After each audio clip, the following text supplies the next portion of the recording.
Thank you, guys. Good morning, everybody. We have a feeding frenzy on both sides. The New York Times under fire over this botched report on Justice Kavanaugh. The president wants resignations from the paper, while some Democrats are all in on impeachment calls for Kavanaugh. As we say good morning, we're back in New York City. I'm Bill Hemmer, live here today. Next 3 hours. Good morning, a lot Sandra. to go through here. Good morning, everyone. I'm Sandra Smith. The Times facing widespread criticism after the paper left out key facts about Kavanaugh's alleged victim. But both the paper's admitted failure and the backlash have not stopped Democrats from demanding he be ousted. Here is a lot of how it's breaking down on both sides. The left tries to threaten, bully, intimidate Americans into submission. They're calling for his resignation. They're calling for his impeachment. And the woman involved said she didn't know anything. It appears as though Brett Kavanaugh lied under oath, which is a crime. I think that he has disqualified himself for service on the Supreme Court. This is not just a left-wing obsession with one man. It's part of a deliberate effort to attack judicial independence. We have to recognize that the process by which he was confirmed has created a crisis of confidence in that court. And, and so, yes, I've called for impeachment. Griff Jenkins live in Washington with more on this. Griff. Hey, Sandra, the calls for Justice Kavanaugh's impeachment isn't just dividing Democrats and Republicans, as we saw there. House Judiciary Committee Chairman Jerry Nadler, a Democrat, made it clear to those calling for Kavanaugh's ouster that he is not going there. Frankly, we are concentrating our resources on determining whether to impeach the president. Personally, I think the president ought to be impeached. But Senate Judiciary Committee Chairman Lindsey Graham agrees on Kavanaugh, tweeting, if Nadler isn't willing to go there, no one should go there. But someone is. Massachusetts Congresswoman Ayanna Pressley, a member of the so-called squad that is challenged House leadership of four, is introducing this resolution today to open an impeachment inquiry, saying in his statement, quote, sexual predators do not deserve a seat on the nation's highest court. And Brett Kavanaugh's confirmation process set a dangerous precedent. We must demand justice for survivors and hold Kavanaugh accountable for his actions. According to the measure, a committee would be authorized to take affidavits and subpoena potential witnesses. Unclear how that would proceed, and Presley is not a member of the Judiciary Committee. Now, House Minority Leader Kevin McCarthy had this to say earlier. It's an imaginary impeachment. Nobody in America wants this. There are no facts for it. And here's Nadler, who campaigned to become chairman on the whole basis that he'd be best for impeachment the day after the election. Well, what Chairman Nadler is doing today, officially opening the first impeachment inquiry of the president, holding hearings in the House Judiciary Committee into, quote, presidential obstruction of justice and abuse of power. Sandra? Griff Jenkins, thank you. Meanwhile, the writers from that New York Times piece now blaming editors for cutting out those crucial details about the alleged victim. In your draft of the article, did it include those words that have since been added to the article? It did. It did. So somewhere in the editing process, those words were trimmed. Yeah, I mean, I think what happened actually was that, we had her name, and the Times doesn't usually include the name of the victim. And so I think in this case, the editors felt like maybe it was probably better to remove it. And in removing her name, they removed the other reference to the fact that she didn't remember it. So those are the authors of the book, too. Bill McGurnow, Main Street columnist, Wall Street Journal. How you doing, Bill? Good morning to you. So the fact was editing is where the line was cut out. Yeah. Look, it was an egregious omission because they're alleging an incident that this woman was abused, and the woman herself has no memory of it. So it's a big omission from the story, how that got through. But the larger thing is, the story's kind of ridiculous because they've spent a year. They set out to try to prove the allegations of Brett Kavanaugh, and they're no closer. They really didn't come up. The only news that they came up with in their book is Leland Kaiser, Chrissy Ford's best friend in high school, right? The one that she asked to verify her story that Brett Kavanaugh tried to rape her, said, I don't believe her. Years of insinuation and innuendo, and there's no there. A couple things here. Trey Gowdy with Martha last night and how he sees it. Tantamount to the death penalty. I mean, that's not hyperbolic. It is the political death penalty. No victim, an eyewitness, no one has corroborated, no one's examined or cross-examined. When he had an opportunity in the past, 6 Democrats are willing to give the death penalty for that. That is Gowdy's view. Here is yours now. Wall Street Journal, the headline from you. Kavanaugh. Christine Blasey Ford was motivated by politics. Her lawyer asserted that in April. Explain. Yeah. Well, what she said in a speech at the University of Baltimore motivated her client was concerns about Roe v. Wade. So even if they couldn't derail Brett Kavanaugh, they couldn't keep him from taking a seat on the Supreme Court, what they would do is put an asterisk on any decision he might make to overturn Roe v. Wade. I mean, that's what it's about. And you know what? This fits a pattern. This is what Democrats or the very left does whenever they think that there's a fifth vote against Roe in the offing. They did it to Robert Bork for this reason. They did it to Clarence Thomas for this reason, and they're doing it to Brett Kavanaugh. Right. If you throw enough mud, it leaves a stain. Right. You might be right about that. The president last night in New Mexico thinks he can win that state. Here's part of the reason why. Every major Democrat running for president, they want to abolish all production of oil and natural gas. In other words, the Democrats want to completely annihilate New Mexico's economy. And yet, for whatever reason, it's been quite a while since a Republican won this state, but we're going to win the state. I think we're going to win the state easily. 5 electoral votes, one of 4 they want to flip. From 2016, Hillary Clinton won New Mexico by 8 percentage points. Right. Well, look, I think there's 2 aspects to that. One is the Trump people obviously realize they can't just run the same playbook. The last time they took the Hillary team by surprise, you know, winning in Pennsylvania, Michigan, Ohio, these places.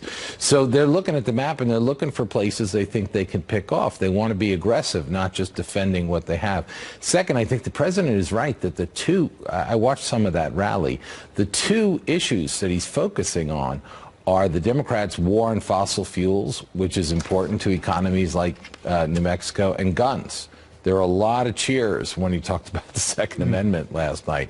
So I think they're looking aggressively at some of the places that they might pick off from Mrs. Clinton's total, and they're also focusing on the issues that these voters care about. I would point to New Mexico, New Hampshire, and Minnesota as prime pickoffs that they're targeting right now. I was at the rally last night here in Newark with Elizabeth Warren. Got to tell you, for a candidate, not a nominee, candidate. I've seen Hillary Clinton's rallies there. I've seen Barack Obama's rallies. She packed them in last night. Right.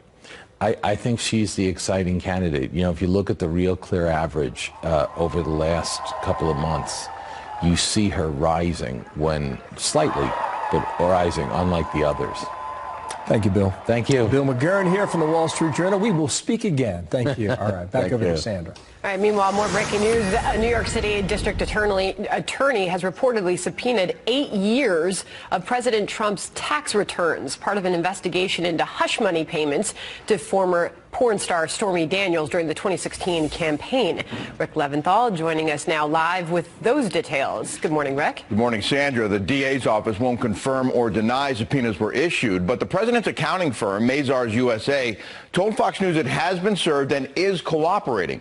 According to the New York Times, which first broke the story, Manhattan District Attorney Cyrus Vance is seeking 8 years of personal and corporate tax returns, both state and federal, dating back to 2011, as part of an ongoing investigation into what role the president and his family business played in hush money payments in the months before the 2016 election. The focus reportedly on a $130,000 payment made by the president's former personal attorney, Michael Cohen, to porn actress Stormy Daniels, who alleged she had an affair with Mr. Trump years earlier. The president has denied a relationship. But Cohen, who's now serving a 3-year prison sentence for tax evasion and campaign finance violations, was reimbursed that $130,000, and the DA is said to be examining if the reimbursement violated any New York state laws, and if the Trump organization may have falsely accounted for the payback as a legal expense, which could be a crime. Thank you. Is it legal for the New York Attorney General to subpoena his accountant? I don't know anything about it.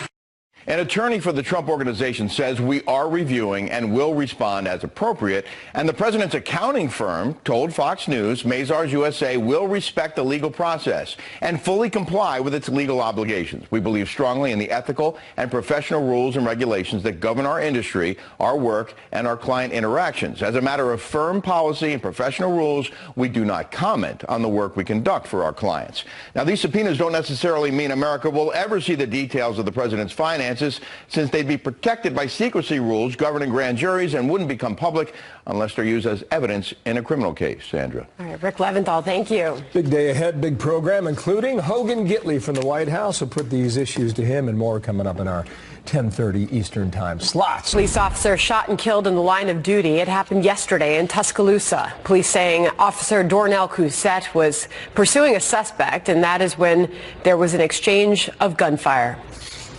He saw the suspect on the front porch of a residence. The suspect fled into the house, and Officer Cousette followed. Once inside the house, gunshots were exchanged, and Officer Cousette was hit. The suspect was also wounded in the exchange. The suspect is now in custody. Officer Cousette is a 13-year veteran of the department. He has 2 daughters and was engaged to be married. Do I want war? I don't want war with anybody. I'm somebody that would like not to have war. We're prepared more than anybody. We have the best fighter jets, the best rockets, the best missiles, the best equipment. But with all of that being said, we'd certainly like to avoid it. So that was President Trump yesterday after his earlier tweet that the U.S. was locked and loaded, saying Iran appears to be responsible for the attacks in Saudi Arabia. As you know, Tehran has denied involvement from the beginning. Ohio Republican Mike Turner, member of the Armed Services and Intelligence Committees, with us here in New York, and good morning to you. We'd certainly like to avoid war. The words from the president. What do you think's going on? Well, we have to look at this in the context of the fact that this is escalatory. This is not an isolated incident from Iran. We look at the malign activities that they have in the area, their activities in Iraq, Syria, their terrorist support for Hamas and Hezbollah that affects Lebanon and Israel. And then, of course, the conflict that it's been ongoing that where Saudi Arabia has seen other attacks and attacks on tankers, and now this large attack on their oil supply. You know, Secretary Pompeo clearly pointed the finger at Iran. He would not do that if he did not have information that said so. I served on the Intelligence Committee with him. He's very thoughtful. He certainly has access to the highest level of intelligence. I think certainly it poses a problem as we look to, it's not just the fact that Iraq is a destabilizing, Iran is a destabilizing force in the area, but that they're continuing to escalate their activity. Saudi Arabia is bringing in the UN to investigate and determine a cause. It seems like these sides are moving with caution, does it not? It does. And, you know, it certainly is an interesting step from Saudi Arabia to do that. It certainly internationalizes the activities. I mean, when we look in the area, I mean, clearly activity is originating from Iran. The sophisticated nature of the attacks that we're seeing, both on tankers and in Saudi Arabia, are the type of attacks that individual groups and terrorist organizations are not going to be able to undertake without Iran's support. I've seen some reports that it wasn't just drones, it was cruise missiles. There are reports of that. Where's that come from? Well, we've not seen the intelligence briefings yet as to this information, but certainly it would be much more reckless for Iran to undertake that type of an attack. Here was the tweet I guess a day and a half ago, let's say. Here it is from the president. Saudi Arabia oil supply was attacked. There's reason to believe that we know the culprit are locked and loaded depending on verification, but are waiting to hear from the kingdom as to who they believe was the cause of this attack and under what terms we would proceed. Interesting comment last night in New Mexico suggesting that the way that natural gas and oil through fracking has been developed in this country is that you're not so dependent on the Middle East as we saw a rise yesterday, percentage basis for oil, but not significant, I think, when you consider the site that was targeted. Ilhan Omar was on CNN last night. She is blaming the administration for this. Watch. I think we need to make sure that the American people understand that this administration that lies about weather maps or crowd sizes cannot be trusted to give us the full information we need to be able to make a decision whether we should be going to war or not with Iran. The other big point she made is that the sanctions have had a devastating economic impact on Iran. I think we can agree on that. Absolutely. And she said the middle class in Iran's paying the price for that. Well, the maximum pressure campaign that Pompeo has put in place is incredibly important, but it was in recognition of the fact that Iran was already a destabilizing force. This escalation that they've undertaken certainly shows that there's going to need to be a response. I think the president is right to say that his actions are going to be coordinated and look to Saudi Arabia as to how we proceed. You live in Dayton, Ohio. You were walking distance to the Oregon district, where that mass shooting took place in August. I don't know what we get from this, but I know you saw this on Thursday night with Beto O'Rourke at that debate in Houston. Hell yes, we're going to take your AR-15, your AK-47. We're not going to allow it to be used against our fellow Americans anymore. 5 days later, Republicans and Democrats are saying that did not hurt the cause. Do you think we get something in terms of legislation that the president can agree on? And if so, what's that look like? Well, I think what Beto says is as nuts as it looks, and we certainly don't want to criminalize average citizens and law-abiding citizens. But there are actions that need to be taken. In the Dayton, Ohio incident, the tragedy where 9 people died and 27 people were injured, and thank God for the police who took very quick action and killed the mass shooter in 32 seconds. That mass shooter had passed a background check. So background checks are not the panacea of fixing everything. Can I just stop you there? So the background checks for commercial sales that had been considered and did not pass after Sandy Hook 6 years ago is now being considered yet again today. And you're saying even if it were the law, well, those are expanded. This shooter would not have been stopped. Those are expanded background checks. He actually passed a background check in the purchase of the weapon that he used. So it shows that we really need to look at a whole-scale approach and response here. Some of it is mental health. As we hear in most of these stories after the fact, this is an individual who told others he wanted to be a mass shooter. Even in high school, he had lists of people he wanted to kill. People knew this, but there was no action taken against him. And then, we had the unbelievable tragedy that unfolded. Yeah. They're suggesting, well, many are suggesting the juvenile records that end when you turn 18 should not end.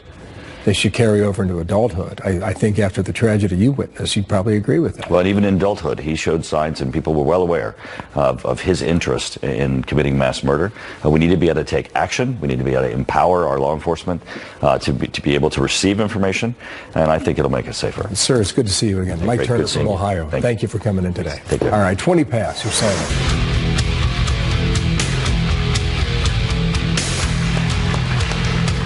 Hear that? I mean, they were rocking at the White House. I think we should open the show with that every day. Like, what would be your walk-up song? Do you think? That's a good question. Right? Yes. I mean, you got one? I don't know. Give me a. I mean, we're here for 3 hours, so give me a little bit of time. Fitting introduction for the Sandman. That is Mariano Rivera, longtime Yankee closer, 5-time World Series champ, received the Presidential Medal of Freedom. He's a Panama native, became a U.S. citizen, saying that English made him the happiest man in baseball. Cool. Mariano Rivera has made extraordinary contributions to American sports, culture, and society. He has lived the American dream and shines as an example of American greatness for all to see. Live with my family here and understand the language and everything that we go through. I'm proud to be an American. That's awesome. Rivera is one of several star athletes to receive the medal this year. That is cool stuff. Beautiful moment, and the president took the opportunity to tell a personal story as a New Yorker and a Yankees fan. And seeing him, right? Why Sandman, the nickname? Yankees know why. Give me Eye of the Tiger, by the way. Okay. Why not? Well, I was thinking something's got to be LSU for you. Come on. I was a Tiger in high school, too, so I'll take it. It works. Did you have time to think about it? Not yet. All right. Give me a minute. Stay tuned. Come up with a good one. All right. A California man who died over the weekend, now the 7th person to die from a vaping-related illness. Meanwhile, the CDC is activating its Emergency Operations Center to investigate the cause as California's governor takes steps to limit the sale of those e-cigarettes. Let's just dispense with any niceties. You don't have bubblegum flavored, mango flavored tobacco products unless you're trying to target an audience that you were losing. That's young people. It's really unconscionable. William Lajeunesse is live in Los Angeles with more on what is being done about this. William. Well, Senator, unlike Michigan that already banned e-flavored cigarettes, in New York, which is considering it, Governor Newsom yesterday vowed to spend $20 million in tax money to raise awareness about vaping. This after lawmakers here refused to regulate e-cigarettes. Why? Well, consider the vaping industry has given lawmakers in the Democratic Party here $2.2 million in campaign money. Newsom wants to ban e-flavored or fruit-flavored cigarettes, but cannot without a bill. We're getting serious about this issue, and we're going to drive these issues as far as we can through executive authority. In the next few weeks, the public should see a swell of ads and campaigns that really target schools and families, parents, and children directly about the risks of vaping. So e-cigarettes heat liquid nicotine to produce an aerosol. Some contain marijuana derivatives linked by the CDC now to 450 cases of lung illness. We shouldn't delude ourselves into thinking that this is really going to make the difference. What's going to make the difference is getting these flavored tobacco products off the shelves. Now, President Trump directed the HHS to do that. Meantime, the industry claims black market products and unlicensed shops give legit companies a bad name. Many experts, however, have an issue with vaping itself. We just don't know. It could be the materials themselves. It could be degradation products that form during the heating and aerosolization process, and especially if there are pirate labs involved. So in California, 80% of teens who use tobacco do so by vaping. Sandra, maybe there'll be action next year. Back to you. All right, William Mageness, thank you. We're going to have much more reaction on this. The co-founder of... Hopefully they'll be able to work out the GM strike quickly. We don't want General Motors building plants outside of this country. The UAW has been very good to me. The members have been very good from the standpoint of voting. The relationship is good. Hopefully they're going to work that out quickly and solidly. So here is what we have now. GM's on a strike. President Trump reacting there as it enters its second day. You have about 50,000 United Auto Workers picketing today, demanding better pay and health care benefits and job security. Meanwhile, 6 Democrats pitching the unions at a summit on labor issues. And Peter Doocy joins us from Philadelphia with more on that now. Peter, good morning. Good morning, Bill. Joe Biden and Bernie Sanders are two of the Democrats coming here to Philadelphia to talk about the need for more union jobs in America after the two have spent days butting heads about health care. Bernie Sanders continues to say he thinks that Obamacare leaves too many people bankrupt. He thinks that Joe Biden is being too friendly to insurance companies. But Joe Biden, as recently as last night, continued to say he wants to build on Obamacare. Give everyone the peace of mind they deserve, and that means adding a public option to Obamacare. It's the fastest, most cost-effective way to make sure everyone is covered. We're going to make sure every person in America, every poor person who otherwise would be covered by Medicaid would automatically be covered with health insurance under our plan. Biden might be the biggest name in the Democratic field, but a rival just had the biggest crowd of the cycle so far. Elizabeth Warren's campaign says 20,000 people showed up to see her speak in Washington Square Park last night, about 95 miles north of here in New York City. We must recognize the systemic discrimination that infects our economy, and we must work actively and deliberately to root it out and set this country on a better path. I know this change is possible, and I know it because America has made big structural change before.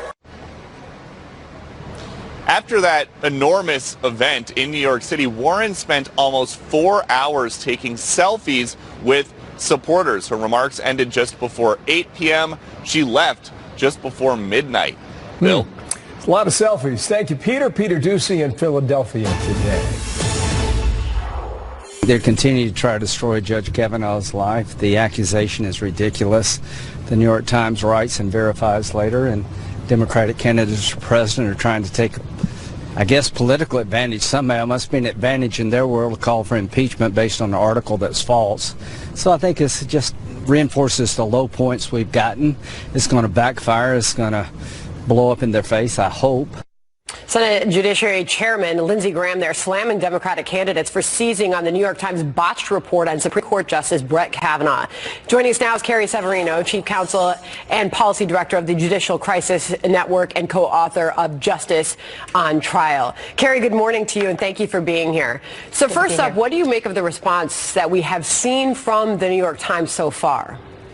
Well, I just think they're reeling. They're trying to blame now the editors on this. But, you know, these are experienced reporters. They know how this system works. And we've also seen them, as my co-author has tweeted about, in live interviews, talking about these as if they're bombshell new allegations without disclosing the fact that the very victim alleged to be involved doesn't even remember them. This is another shameful attempt to try to reignite controversy and smears around Justice Kavanaugh.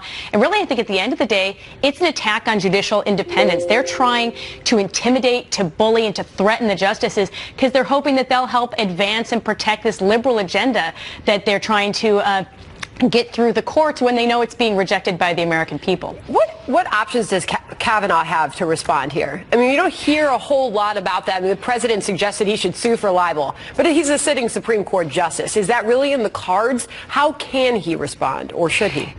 Yeah, that's one of the worst parts of this is he's kind of a sitting duck because the justices don't typically have major media responses. He's not going to go out and do a PR tour to try to regain the reputation they're trying to attack on him. So he really is just having to sit there. I mean, he's continuing to do his work, and we know that his colleagues have supported him, even Justice Ginsburg, who has defended him both attacking the hostility and viciousness of the confirmation process and against people who were criticizing the quality of Trump's judges. She says, no, these guys are really smart. They're really talented.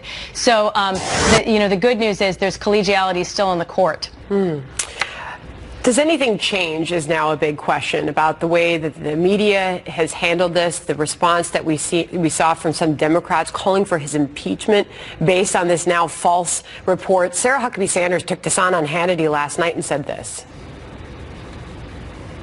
I hope that they will start to learn from some of these major mistakes that have happened over the last couple of weeks and start holding people accountable. Start putting some checks and balances. Go back to where we have a true editorial process where they're checking these things and stories aren't just being pushed out in hopes that they can tear somebody down.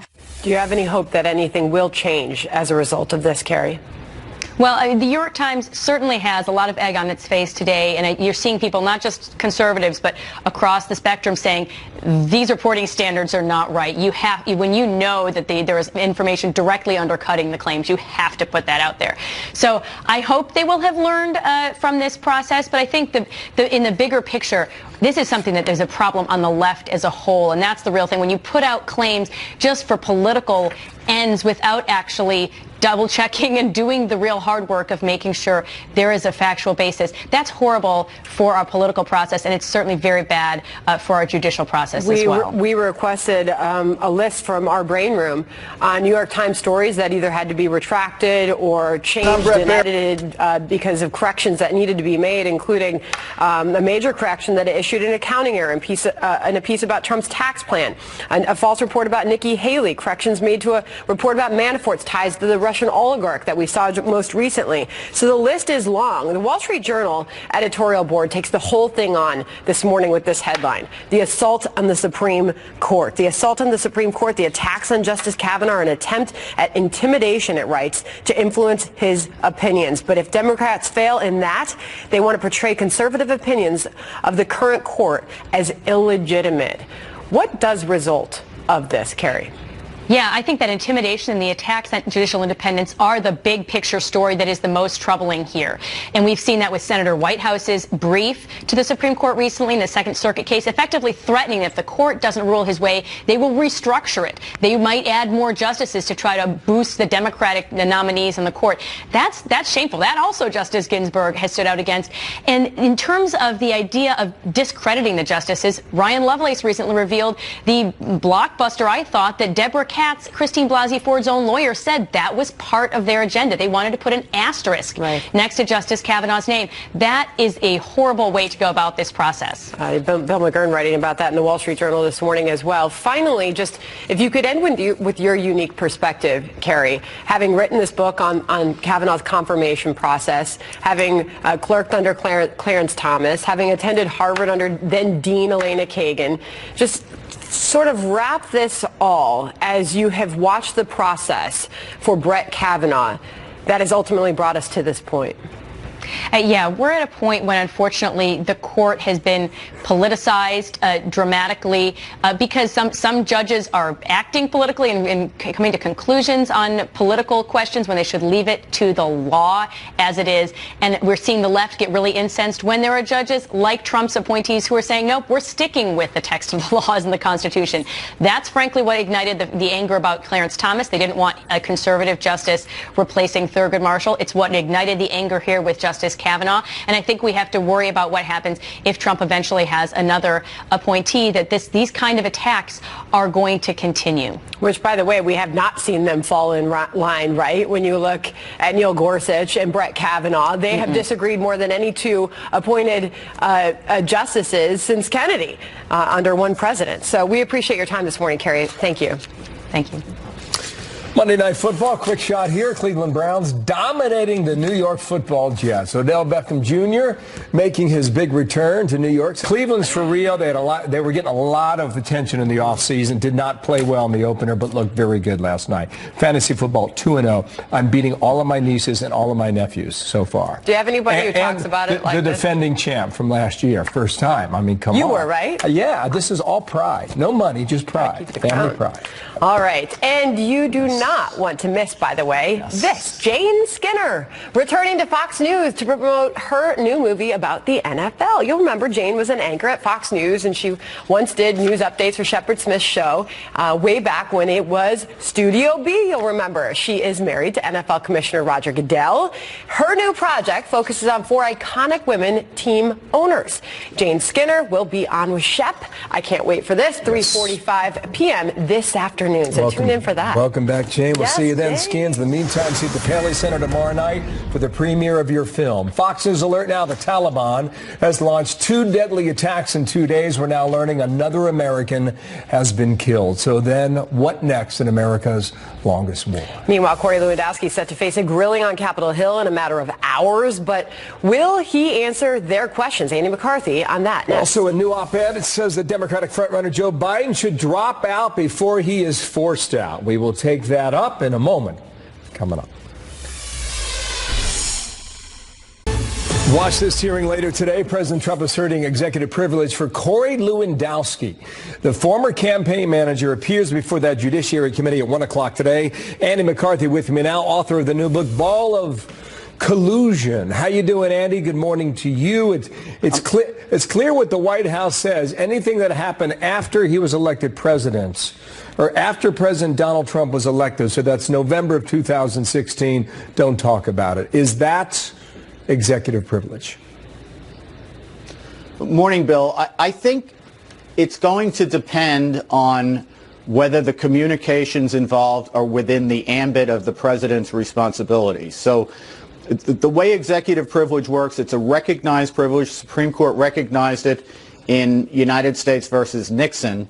It didn't wrestle with the question of whether you have to be a formal advisor on the White House staff. But the language in the opinion and the related opinions seems to suggest that as long as the president is within the bounds of his executive responsibilities, a claim of privilege is legitimate. And if you think about it on the other side, Bill, let's say a member of Congress brought somebody in from private life to talk about some economic or private policy issue or foreign policy issue. I think if the Justice Department tried to subpoena that person to ask about the conversations with the member of Congress, people in Congress would say that those conversations were privileged. And all the executive branch is saying here is that they are entitled to a reciprocal kind of privilege under separation of powers. The one thing I was thinking about was Hope Hicks. She She answered questions about the campaign, but not after, during her time in the White House. Would that fit with the definition you just provided there, Andy? Yeah, I think as long, again, Bill, it's when he is president, if he is giving directions that are legitimately running the executive branch or dealing with his broader executive responsibilities, then a claim of privilege is legitimate. Now, it's important to recognize that the jurisprudence we have on this involves judicial subpoenas.